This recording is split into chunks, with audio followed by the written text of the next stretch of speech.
बिस्मिल्लाहिर्रहमानिर्रहीम, अस्सलामुअलैकुम। Urdu point news room में खुश आमदीद। मैं हूँ आपका मेज़बान रुखशान मीर। पाकिस्तान अवामी तहरीक के सरबराह अल्लामा डॉक्टर ताहिरुल कादरी का ख़िताब आपने सुना। वही मोर और लेस वही कंटेंट था कि जस्टिस बाकर नजफ़ी की रिपोर्ट को पब्लिक किया जाए। नवाज शरीफ साहब को अगर डैमेज करना है तो पंजाब में से मुस्लिम लीग नवाज़ की हुकूमत ख़त्म की जाए, शहबाज शरीफ साहब को ख़त्म किया जाए, उनकी पावर को ख़त्म किया जाएगा तो नवाज शरीफ साहब की पावर ख़त्म होगी, क्योंकि नवाज शरीफ साहब के पीछे शहबाज शरीफ साहब ही। ये कहना था अल्लामा डॉक्टर ताहिरुल कादरी का। साथ ही साथ हुकूमती मौक़िफ़ ये है कि जस्टिस बाकर नजफ़ी की रिपोर्ट इसलिए पब्लिक नहीं की जा रही क्योंकि वो रिपोर्ट अदालत को भेज चुके हैं। अब अदालत की मर्ज़ी है, अदालत का क्या प्रोसीजर है वो अदालत ही तय करेगी। मुस्लिम लीग नवाज़ और हुकूमत वो तय नहीं कर सकती। जो शहबाज शरीफ साहब ने 17 जून को जो सानहा पेश आया मॉडल टाउन में, उसके बाद जो शुहदा हुए उनके उनके उनके उससे मुतल्लिक इन्वेस्टिगेशन के लिए जो मुश्तरका तहकीकाती कमेटी तश्कील दी गई जस्टिस बाकर नजफ़ी की ज़ेर सदारत उनकी सरबराही में जो मुश्तरका तहकीकाती कमेटी तश्कील दी गई, उसकी रिपोर्ट को अब हुकूमत पब्लिक क्यों नहीं कर रही। अब तो अल्लामा डॉक्टर ताहिरुल कादरी ने कॉल दे दी है कि वो पाकिस्तान के मुख्तलिफ शहरों में जाएंगे और एहतजाजी रैलियाँ निकालेंगे। मुल्तान जाएंगे, रावलपिंडी जाएंगे, फैसलाबाद जाएंगे। तो अब ये एक क्रिटिकल मूवमेंट है। हुकूमत वो रिपोर्ट आखिर पब्लिक क्यों नहीं करती अगर वो उसमें गिल्टी नहीं है, बेकसूर है। आज इस मौजू पर तफसीली गुफ्तगू करेंगे। हल्का NA 120 के इंतखाबात होने जा रहे हैं। 17 सितंबर को इंतखाबात हैं, 17 सितंबर को ज़िमनी इंतखाब होगा NA 120 का। कुलसूम नवाज़ मुस्लिम लीग नवाज़ की तरफ से कंटेस्ट करेंगी, मगर वो लंदन रवाना हो चुकी हैं और वापसी का टिकट उनका 23 सितंबर का है। 17 सितंबर को ज़िमनी इंतखाब होगा हल्का NA 120 में। ये हमारे मौज़ूआत हैं, मगर सबसे पहले अपने प्रोग्राम के आगाज़ में आपकी तवज्जो इंतहाई अहम मौजू की जानिब मबज़ूल करवाना चाहता हूँ। पाकिस्तान में सहाफ़त का क्या हाल है, सियासी जमातें किस तरह से सहाफ़ियों को प्रेशराइज़ करती हैं, राय ख़रीदने की कोशिश करती हैं, सहाफ़ियों को ख़रीदने की कोशिश करती हैं, और जो सहाफ़ी नहीं बिकता, जो न्यूट्रल रहता है, इम्पार्शल रहता है, मुख्तलिफ़ तरह के इल्ज़ामात लगाए जाते हैं, उसके ख़िलाफ़ प्रोपेगेंडा भी किया जाता है। जो सहाफ़ी इम्पार्शल रहता है, अनबायस्ड रहता है, गैर जानिबदार रहता है, उसको फिर किस तरह से सोशल मीडिया पर उसके ख़िलाफ़ प्रोपेगेंडा किया जाता है, कैंपेन्स चलाई जाती हैं। सियासी जमातें कहती हैं कि सहाफ़ी अब मुख्तलिफ़ सियासी जमातों के आलाकार बन चुके हैं, सहाफ़ी अब हर सियासी जमात का अपना है, ये इम्पार्शल नहीं रहे, ये गैर जानिबदार नहीं रहे, ये दार है। मगर सवाल ये है, जो देखने वाले हैं नाज़रीन, सवाल ये है कि सहाफ़ियों को जानिबदार आखिर किसने किया है। अगर हुए हैं पाकिस्तान में सहाफ़ी जानिबदार तो उनको इन्हीं सियासी जमातों ने जानिबदार किया है, ख़ास किसी भी शक्ल में किया हो, हुकूमत ने किया हो, अपोजिशन ने किया हो। जो टेलीविज़न चैनल्स का आजकल जो टेलीविज़न चैनल्स की आजकल सूरत हाल है वो भी आप उससे बखूबी वाकिफ़ हैं। कोई चैनल हुकूमत के हक़ में है, कोई चैनल उसके ख़िलाफ़ है, कोई सहाफ़ी हुकूमत के हक़ में बात करता है तो कोई अपोजिशन के हक़ में बात करता है। खैर, ये सारी जो बात है, अगर ये मामलात ख़राब हुए हैं तो उनके पीछे भी सियासतदान ही मौजूद हैं। एक अफसोसनाक ख़बर जो मेरी नज़र से गुज़री वो हमारे अदारे से भी मुंसलिक है। दुबई में हमारे होस्ट एजाज़ अहमद गोंदल साहब, जिनके प्रोग्राम्स आप देखते हैं, दुबई से होस्ट करते हैं, दुबई से उर्दू पॉइंट के कॉरेस्पॉन्डेंट हैं, एंकर हैं, होस्ट हैं। वो 14 अगस्त के हवाले से एक प्रोग्राम कर रहे थे। यौम आज़ादी के दिन दुनिया भर में जो ओवरसीज़ पाकिस्तानी हैं वो भी सेलिब्रेट करते हैं 14 अगस्त को, क्योंकि 14 अगस्त 1947 को पाकिस्तान आज़ाद हुआ। उसी निस्बत से पाकिस्तान से दूर हैं तो पाकिस्तान से बाहर काम की गर्ज से हैं, नौकरी की गर्ज से हैं, कारोबार की गर्ज से हैं, तो वो भी सेलिब्रेशंस करते हैं। ऐसी ही एक तकरीब को हमारे होस्ट एजाज़ अहमद गोंदल साहब कवर करने गए, जो मुस्लिम लीग नवाज़ के अरकान ने, नुमाइंदगान ने और रहनुमाओं ने मुनक्किद करवा रखी थी दुबई में। और वहाँ पर वो कवरेज कर रहे थे और उन्होंने ये देखा कि यहाँ पर पाकिस्तान की बात नहीं की जा रही, मुस्लिम लीग नवाज़ की बात की जा रही है। उन्होंने एक लाइव टेलीकास्ट किया मुस्लिम लीग नवाज़ के। वहाँ पर जो गल्फ़ के सदर हैं नूरुल हसन साहब, वो भी मौजूद थे, उनके साथ सवाल जवाब भी किए, वहाँ पर वो मौजूद थे।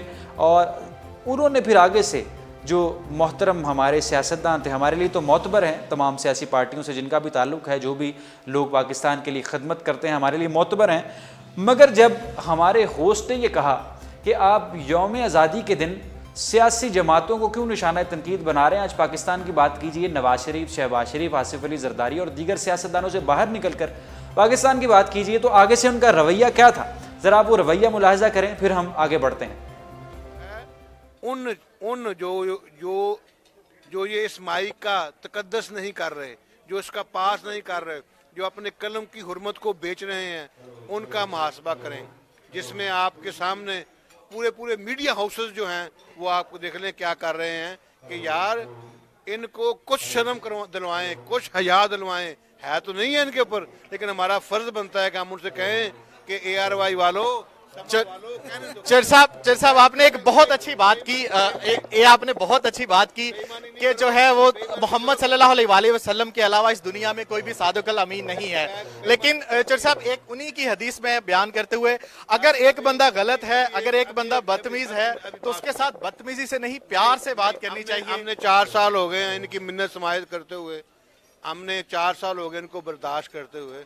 हमने अब जब आपके पास जो मनसब था जिसकी वजह से आप उनका लिहाज कर रहे थे, आपके ऊपर लागू होता था कि आप उनका लिहाज करें, जब वो ही नहीं रहा, सुने जब वो ही नहीं रहा तो हम इनका लिहाज क्यों करें? फिर हम हरामी को हरामी कहेंगे, कंजर को कंजर कहेंगे, बदमाश को बदमाश कहेंगे, जानी को जानी कहेंगे, शराबी को शराबी कहेंगे, नशई को नशई कहेंगे। ये बदमाश, हरामी, कंजर और कमीने जो अपने आप को खुद साख्ता लीडर बनाए बैठे हैं, आप कहते हैं हम इनके खिलाफ बात ना करें? यार खुदा का खौफ करो, इसकी हुर्मत का ख्याल करो। चर साहब आप बात करें, लेकिन बात करने का मौका आपने, फर्स्ट ऑफ ऑल तो आज 14 अगस्त है, आज़ादी का दिन है, हमें ज्यादा चाहिए कि हम, हमारी शान, हमारी पहचान पाकिस्तान है, हम आज के दिन पाकिस्तान की बात करें, पाकिस्तान के जो बड़े हैं उनकी कुर्बानियों की बात करें, ना कि हम जो है वो अपने जो सियासी मसाइल हैं उनको लेके बैठ जाएं। पूरा साल होता है सियासी बातों में एक दूसरे के साथ लड़ने के, टीवी टॉक शोज डेली 2-2 घंटे के होते हैं, वहां पे सियासी लड़ाई ही हम देखते हैं। लेकिन पाकिस्तान की ये माइक है ना, सुने ये माइक जो है ना, इसके ऊपर आपका कोई हक नहीं है भाषण देने का। सुने आपका ये हक है, आपके पास इमानत ये है कि आप हमारी बात जो है पहुंचे, नहीं सब्र करें, बात पहुंचे, बस। आपके पास कोई हक नहीं है कि आप किसी की तर्जमानी करें। You are not my friend PTI member. Yes, I am not PTI member and बात करने दो ना, बात करने दो। लिहाजा आप हमारे साथ उनके बिहाफ के ऊपर लड़ाई नहीं कर सकते। आपका सिर्फ और सिर्फ ये काम है कि आप इस माइक की हुर्मत का ख्याल करें। जो हम कहते हैं सिर्फ और सिर्फ वो बताएं कौम को, फैसला अवाम ने करना है, आपने नहीं करना, आपके इस उर्दू पॉइंट ने नहीं करना।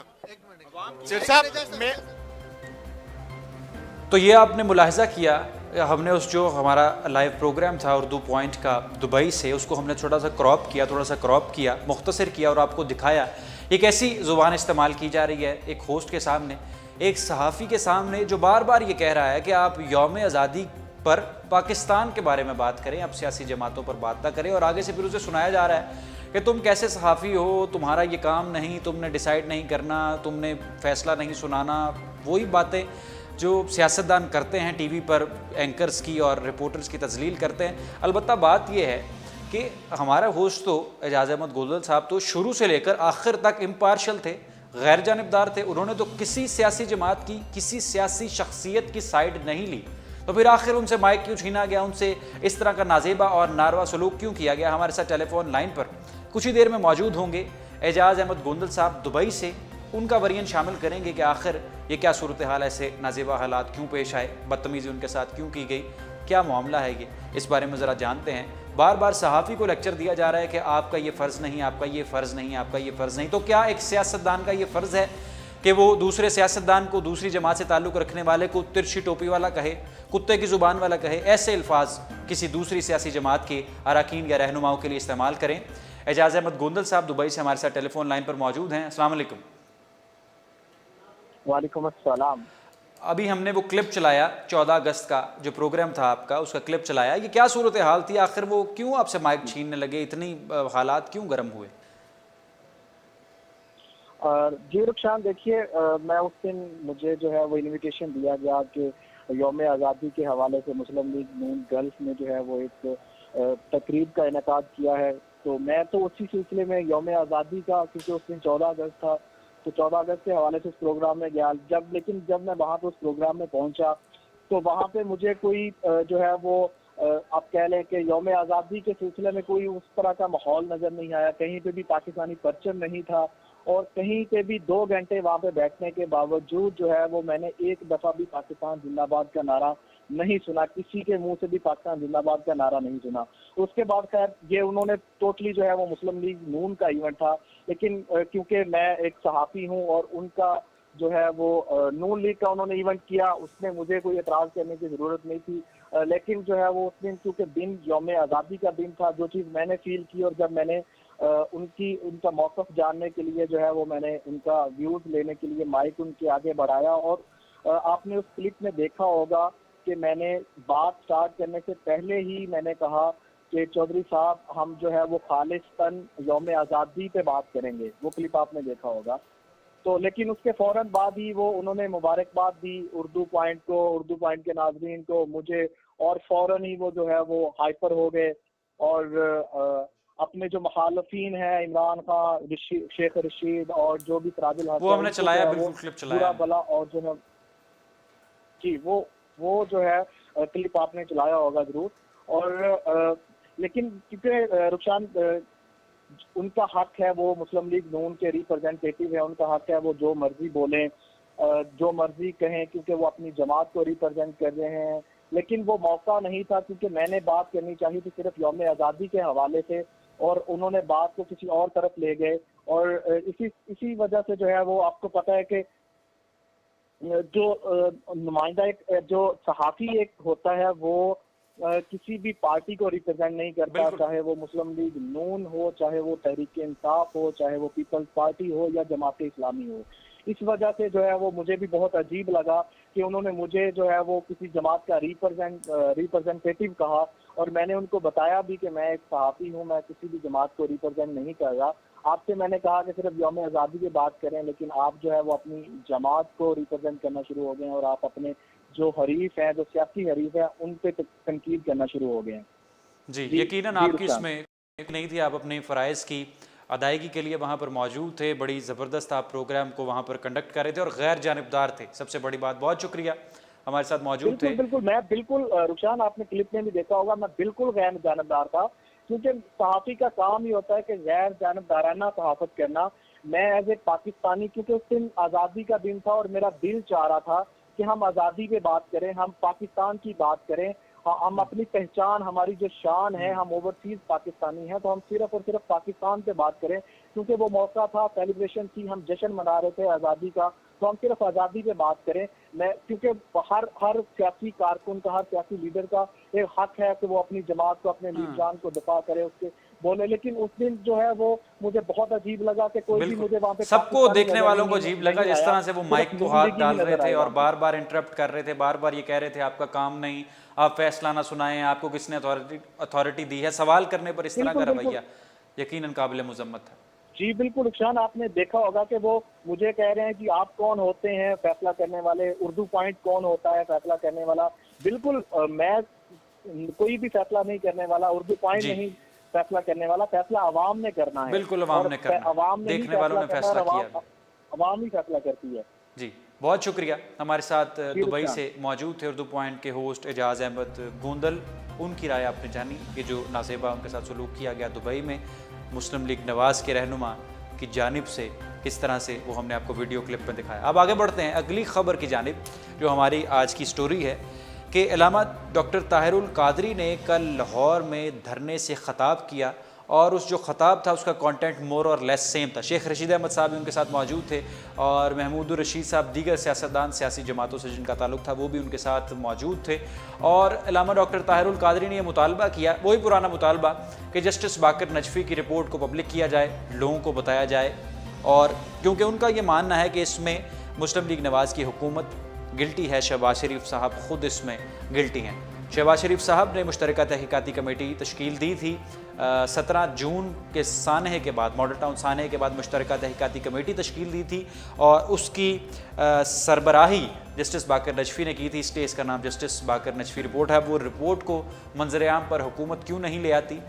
डॉक्टर ताहिरुल कादरी ने कहा है कि वो फैसलाबाद जाएंगे, मुल्तान जाएंगे, पाकिस्तान के दीगर शहरों में एहतजाजी रैलियाँ निकालेंगे, यानी पॉलिटिकल अनस्टेबिलिटी पैदा हो सकती है, मुल्क के हालात फिर बिगड़ सकते हैं जिस तरह से पहले धरना हुआ। हुकूमत उनके मुतालबात क्यों नहीं मानती? इलामा डॉक्टर ताहिरुल कादरी ने यह भी कहा कि पैनामा केस पर जिस तरह की एक तहकीकाती कमेटी तश्कील दी गई, इस मामले पर सानेहा मॉडल टाउन पर भी एक तहकीकाती कमेटी तश्कील दी जाए। इस पर तज्जिया लेते हैं और टेलीफोन लाइन पर अपने साथ फ़ोन पे लेते हैं सनाउल्लाह नागरा साहब को, सीनियर सहाफ़ी और तज्जियाकार हैं, जो इम्पोर्टेंट अब सवालात जन्म लेते हैं अल्लामा डॉक्टर ताहिरुल कादरी की वापसी पर। उनसे जानेंगे। और मज़े की दिलचस्प बात यह है, सोशल मीडिया सार्फिन ये तबसरा कर रहे हैं सोशल मीडिया पर कि अगर अल्लामा डॉक्टर ताहिरुल कादरी अब कसास के बग़ैर वापस न जाने पाएँ, क्योंकि वो पहले भी चले गए थे, कसास नहीं उन्होंने किया, सारे मामला नहीं तय पाए सानिया मॉडल टाउन के, उनका नाम भी ECL में डाल दिया जाए ताकि वो इस मामले को अधूरा छोड़कर ना जा सके। सोशल मीडिया सार्फिन ट्विटर और फेसबुक पर लिख रहे हैं। मगर ये केस बड़ा अहम है, ये पाकिस्तान में एक सियासी इंतशार का बायस बन सकता है। कल इस तरह से वहाँ पर आवाम, मैंने पूछा अपने रिपोर्टर्स भाइयों से कि वहाँ पर कितनी तादाद में ख़वातीन मौजूद थी, तो 8 से 10 हज़ार ख़वातीन लाहौर में कल मौजूद थी माल रोड पर, जो उन्होंने इस्तंबुल चौक पे जो धरना दिए बैठे थे पाकिस्तान अवामी तहरीक की ख़वातीन कारकुनान और अल्लामा डॉक्टर ताहिरुल कादरी भी। तो सवालात इस हवाले से बहुत अहम हैं, उन सवालात पर नज़र डालेंगे। और तीसरी अहम बात यह है कि NA 100 हमारे साथ टेलीफोन लाइन पर अभी हमें ज्वाइन किया है सीनियर सहाफ़ी और तज्जियाकार सनाउल्लाह नागरा साहब ने। अस्सलाम वालेकुम। जी वालेकुम सलाम। सनाउल्लाह नागरा साहब, ये कल अवामी तहरीक ने मॉल रोड इस्तंबुल चौक पर धरना दिया और अल्लामा डॉक्टर ताहिरुल कादरी ने ख़ताब भी किया। ख़ताब का कंटेंट मोर और लेस सेम था, जो मुतालबात वो पहले करते रहे कि जस्टिस बाकर नजफ़ी रिपोर्ट को पब्लिक किया जाए और शहबाज शरीफ साहब को हटाया जाए, शहबाज शरीफ साहब को नाअहल करार दिया जाए, और एक नया मुतालबा ये कि पैनामा केस की तर्ज पर एक मुश्तरका तहकीकाती कमेटी सानिया मॉडल टाउन के हवाले से भी तश्कील दी जाए। आपसे ये जानना चाहेंगे, आपका क्या एनालिसिस है, हुकूमत जस्टिस बाकर नजफ़ी की रिपोर्ट को पब्लिक क्यों नहीं कर देती अगर वो गिल्टी नहीं है? ये बात हम जानते हैं कि मुस्लिम लीग नवाज़ के रहनुमा ये मौक़िफ़ अपना रहे हैं कि अब वो अदालत के पास रिपोर्ट जा चुकी है, अब आगे अदालत चाहे तो उसे पब्लिक करे या ना करे। तो वो पहले भी कर सकते थे, अब भी कर सकते हैं। मेरे ख्याल से इसमें कोई लीगल मामलात नहीं है, कानून उन्हें नहीं रोकता। अगर उन्होंने ऐसा ना किया तो ताहिरुल कादरी साहब तो कहते हैं कि मुल्क के दूसरे शहरों में वो एहतजाजी रैलियां निकालेंगे, तो उससे तो पॉलिटिकल इंस्टेबिलिटी पैदा होगी। तो अब आपको क्या लगता है, हुकूमत रिपोर्ट पब्लिक क्यों नहीं कर रही? क्या वो गिल्टी है? जी रुखसान साहब, सबसे पहले तो आपका बहुत बहुत शुक्रिया कि आपने मुझे इस बात करने के लिए बुलाया। अच्छा, पहली बात ये है कि आपने जो सवाल किया उसके एंड में आपने एक बात की है कि ताहिरुल कादरी साहब, ये रिपोर्ट अगर हुकूमत पब्लिक कर देती है जी, और अगर नहीं करती तो वो उन्होंने ऐलान किया है कि वो रैलियां निकालेंगे और ये करेंगे। बिल्कुल। और इससे जो है वो हुकूमत और सिस्टम जो है वो गैर मुस्तहकम भी हो सकता है। बिल्कुल हो सकता है जी। तो ये यही वो चाहते हैं। मैं असल में जो मेरा है वो यही है कि वो ताहिरुल कादरी साहब, डॉक्टर ताहिरुल कादरी साहब यही चाहते हैं। अगर वो सानिया मॉडल टाउन के वर्षा को इंसाफ दिलाना चाहते हैं, इंसाफ हकीकी मानों में दिलाना चाहते हैं, तो फिर उन्हें अदालत में जाना होगा। उन्हें बगैर किसी डिले के अदालत में जाना चाहिए था। मेरी बात सुनते हैं आप? जी जी बिल्कुल, तो आवाज आ रही है। उनका मामला जो है वो देखें आप, मैं उनके जो कल का खिताब है उसके 2-3 बातें हैं। नंबर एक ये है कि उन्होंने इल्जाम आयद किए हैं जो कि वो पहले भी करते हैं, ठीक है जी। कल जो उन्होंने एक इल्जाम आयद किया उसमें जो अहम है वो ये है कि 80-90 की दहाई में मुस्लिम लीग नून ने, नवाज शरीफ साहब ने ये MNS खरीदने के लिए गोलियां लगाई, बिल्कुल, मांगा मांगा सियासत का आगाज किया। बिल्कुल। उन्होंने नवाज शरीफ साहब आज जो है वो इनकलाब की बात कर रहे हैं, जबकि अगर उनका माजी देखा जाए तो वो खुद ज़िया उल हक की गोद में बैठे हुए थे। यानी ये उनके अल्फाज हैं, ठीक है जी। जी। दूसरी उन्होंने बात ये की है कि शहबाज शरीफ साहब, नवाज शरीफ साहब के दुनिया भर में फ्रंट मैन है, दुनिया भर में, और वो उन फ्रंट मैनों के नाम भी जानते हैं, एक बात।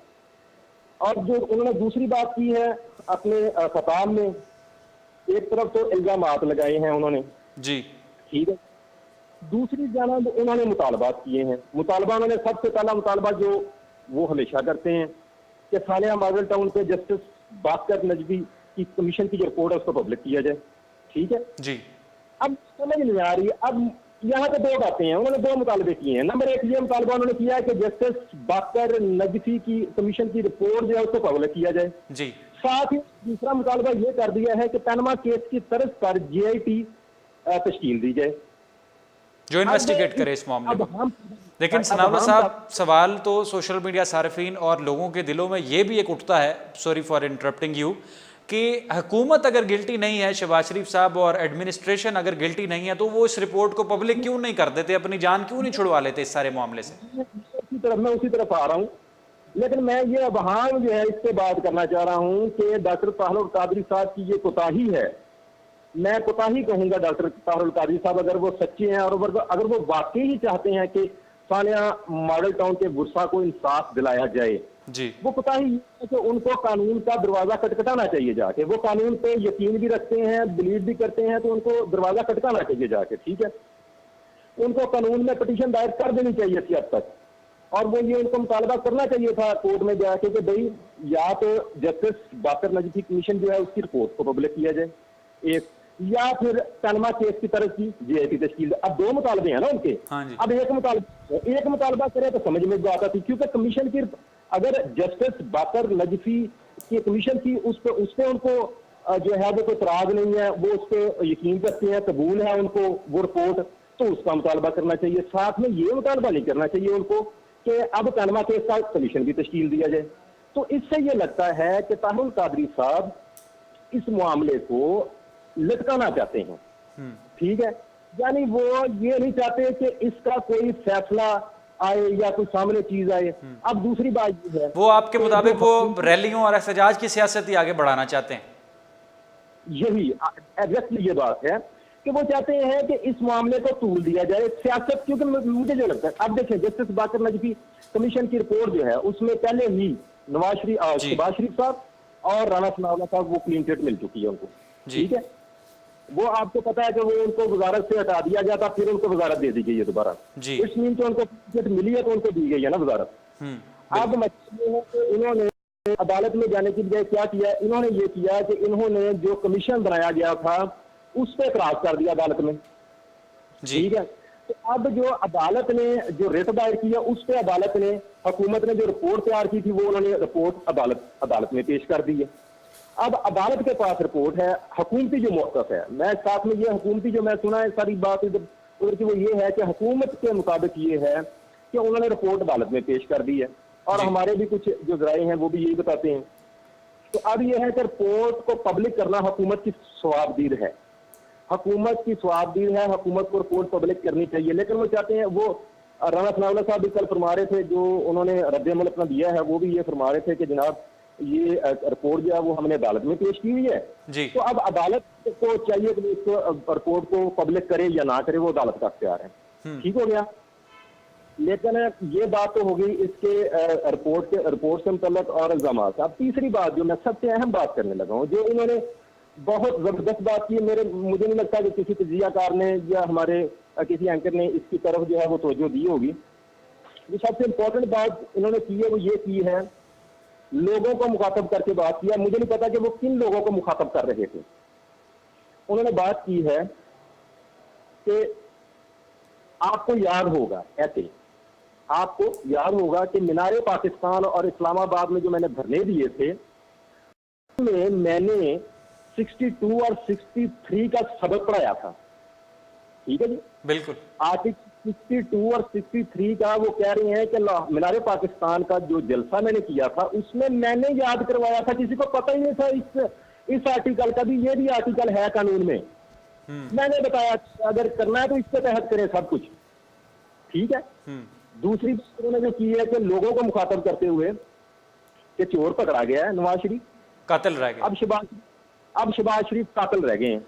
यानी वो और ये भी चाहते हैं कि नवाज शरीफ के पीछे असल कुव्वत शहबाज शरीफ पंजाब का इक़्तिदार है। यानी ताहिरुल कादरी साहब अब ये चाहते हैं कि ये पंजाब हुकूमत ख़त्म की जाए और शहबाज शरीफ को भी किसी तरीके से नाअहल किया जाए, मुश्तरका तहकीकाती कमेटी बनवा के। मुझे तो ऐसे ही लग रहा है। मैं अफसोस माजरत के साथ ताहिरुल कादरी साहब या उनकी किसी रुकन को अगर बुरा लग रहा है, लेकिन मुझे यही लग रहा है कि वो यही चाहते हैं कि मामला जो है वो इस तरफ जाएं और एक पैनमा की तरफ से GIT बने। और जाहिर है पैनमा केस जो है वो इससे डिफरेंट केस है। ठीक है, ठीक है, और मतलब ठीक और है। ये दूसरा मसला है। तो इस सारी चीजों को जो है अब हम नजर आता है वो यही ठीक। है कि जो उन्होंने 2 मुतालबे किए हैं, ठीक है। उनको में एक चीज से रहना चाहिए और एक चीज से उनको अपनी बात को मनवाना चाहिए। जी। बहुत शुक्रिया सनाउल्लाह साहब, सीनियर सहाफ़ी और तज्ज़ियाकार हमारे साथ टेलीफोन लाइन पर मौजूद थे और उनकी राय आपने जानी। वो कह रहे थे कि इस सारे मामले में गलती ताहिरुल कादरी साहब की है, उनको अदालत का रुख करना चाहिए था और शायद वो इंतशार की या रैलियों की और एहतजाजी धरनों की सियासत ही चाहते हैं। सनाउल्लाह साहब का इस तरह कहना था। अब तीसरी खबर हमारे प्रोग्राम में ये है कि NA 120 से जो मुस्लिम लीग नवाज़ की कैंडिडेट हैं कुलसूम नवाज़ साहबा, जिन्होंने कंटेस्ट करना है यास्मीन राशिद साहबा के ख़िलाफ़, वो अपने PK 757 तैयारे में बैठकर लंदन रवाना हो गई हैं। लंदन जा सकती हैं। कौन सा उन्होंने मामलात करने हैं, कोई कैब वहाँ पे वोट बैंक भी मुस्लिम लीग नवाज़ का स्ट्रॉन्ग है, मुस्लिम लीग नवाज़ की बड़ी फॉलोइंग है। गुज़िश्ता 2013 के इंतखाबात में तकरीबन 51,000 वोट्स मुस्लिम लीग नवाज़ ने लिए थे, उसके मुकाबले में 50,000 के करीब 52,000 समथिंग वोट पाकिस्तान तहरीक इंसाफ ने लिए थे। 33-34 हज़ार का फ़र्क था और उस वक्त पाकिस्तान तहरीक इंसाफ की पोजीशन और लाहौर में स्ट्रॉन्ग थी। अब उसके मुकाबले में कमी वाक़या हुई है, वाज़ह कमी वाक़या हुई है। हमने भी एक सर्वे किया था उस हल्के में जाके और ज़्यादातर जो वोटर था हमें मुस्लिम लीग नवाज़ का ही मिला। तो इतनी ज़्यादा कैंपेन करने की ज़रूरत भी नहीं है मुस्लिम लीग नवाज़ को। अलबत्ता यास्मीन राशिद साहबा डोर टू डोर कैंपेन कर रही हैं। यानी 120 में से हमने जो इन्फॉर्मेशन गैदर की है, घर घर जाकर वहाँ पर कैंपेन कर रही हैं पाकिस्तान तहरीक इंसाफ की रहनुमा, और जिस मर्जी घर में वो सो जाती हैं वो वहाँ पर चली जाती हैं वोट मांगने के लिए, रात को, दिन को, सुबह शाम, बारिश सर्दी गर्मी। बहुत हैवी कैंपेन मुस्लिम लीग पाकिस्तान तहरीक इंसाफ की रहनुमा डॉक्टर यास्मीन राशिद साहबा NA 120 में कर रही हैं। लंदन रवाना हो चुकी हैं कुलसूम नवाज़। 17 सितंबर को ज़िमनी इंतखाब है, बाई इलेक्शन है NA 120 का, और जो उनका वापसी का टिकट है वो 23 सितंबर का, यानी जिस दिन इलेक्शन होगा, जो इलेक्शन होगा वहाँ पर कुलसूम नवाज़ साहबा मौजूद ही नहीं होंगी। वो वापस बाद में 4 दिन बाद आएंगी हल्का NA 120 के ज़िमनी इंतखाब से। तो ये भी एक अजीब ख़बर है। आज आखिरी दिन था कागज़ात की नामज़दगी का और उसकी जांच पड़ताल का जो करना था, और इस पर पाकिस्तान मुस्लिम लीग नवाज़ के आसिफ करवानी साहब ने ये कहा है कि वो गई हैं, वो वापस आ जाएंगी। अलबत्ता मुस्लिम लीग नवाज़ की तरफ से हल्का NA 120 की रिप्रेजेंटेशन कुलसूम नवाज़ साहबा ही करेंगे। ये थी आज की अहम खबरें, अहम मौज़ूआत जो हमने अपने प्रोग्राम न्यूज़ रूम में शामिल किए। मज़ीद कोई अहम खबर आएगी तो आपके साथ ज़रूर शेयर करेंगे। देखते रहिए urdu.com। रुखशान मीर को दीजिए इजाज़त। अल्लाह हाफ़िज़।